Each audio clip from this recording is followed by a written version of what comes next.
एक चीज़ यहाँ पे समझ में आ गई है कि रोलेक्स के निशाने पे दिल्ली और विक्रम तो है, लेकिन लियो कैसे उसके निशाने पे आ जाएगा। यहाँ पे दोस्तों स्पॉइलर हो सकता है। ये वीडियो उन्हीं लोग के लिए है जो लोग लियो मूवी देख चुके हैं। आज हम लोग इसी के प्लॉट से रिलेटेड कुछ आगे की बात करने वाले हैं जो कि आगे की मूवीज में दिखाया जा सकता है। अब जैसे कि यहाँ पर अगर हम लोग बात करें दास एंड कंपनी की, तो वो लियो के जाने के बाद भी चल रही थी किसी तरह, लेकिन यहाँ पे जिस तरह उस कंपनी को लियो चला रहा था उस तरह वहाँ पे उस कंपनी को कोई नहीं चला पा रहा था। इसलिए वहाँ पे संजय दत्त के कैरेक्टर को लियो की बेहद ज़रूरत थी, लेकिन यहाँ पे लियो ने फाइनली उस कंपनी या फिर उस फैक्ट्री को ही आग लगा दी थी। और बाद में विक्रम को कॉल आता है लियो को, और एक तरीके से दोस्तों वो उसे रिक्रूट कर रहा है। अब बहुत लोग का ये मानना है कि लियो विक्रम की टीम में जाएगा ज़रूर, लेकिन किस कॉस्ट पे, किस रीज़न पे जाएगा। तो दोस्तों हो सकता है यहाँ पे जो बात बाद में रिवील होगी, या दास एंड कंपनी जो है एंटोनी दास, ये हो सकता है रोलेक्स के साथ भी पार्टनरशिप में काम कर रहे हो,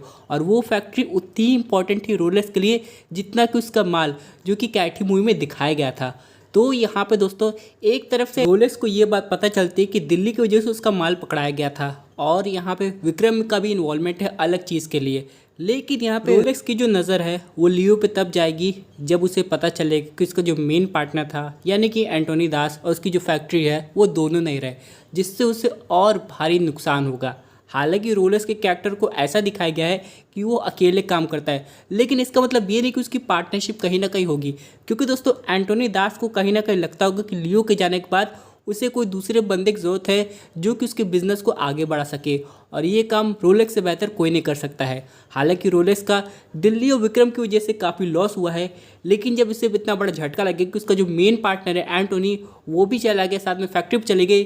तब यहाँ पे रोलेक्स लियो को भी टारगेट कर सकता है। और ये बात सबसे पहले से ही विजनरी को पता है जिसका नाम है विक्रम, और इसलिए वो लियो को पहले कॉल करके बता दिया है कि आगे क्या करना है या फिर क्या हो सकता है, जिसकी वजह से दोस्तों ये कहानी घूम फिर के एक सेंटर पॉइंट पे आएगी, जो कि है कि आखिरकार रोलेक्स किसको किसको पकड़ने वाला है। क्योंकि दोस्तों अगर लियो विक्रम के साथ ज्वाइन हो जाता है तो एक बात तो तय है, रोलेक्स का आगे जाके और लॉस होगा। लेकिन हम लोग एलसीयू की मूवी हिस्ट्री की बात करें तो जिस तरीके की मूवी दिखाई गई है, आगे जाके जो प्लॉट डिटेल आने वाली है या फिर जो नई मूवी हम लोग को देखने को मिलने वाली है जिसमें आगे जाके हम लोग को रोलेक्स के बारे में हो सकता है और पता चले, तो उस मूवी का नाम है कैथी 2। और इसी वजह से दोस्तों वो मूवी काफ़ी इंपॉर्टेंट हो जाती है, क्योंकि ना सिर्फ अभी विक्रम दिल्ली से भी कॉन्टैक्ट करेगा, बल्कि यहाँ पे रोलेक्स दिल्ली को सबक सिखाने के लिए आगे आ सकता है। और अगर इस मूवी में हल्का फुल्का केमियो लियो का भी हो जाता है तो ये मूवी तो और अच्छा कमाई करेगी। लेकिन फिलहाल दोस्तों यहाँ पे और भी डॉट्स कनेक्ट करने के लिए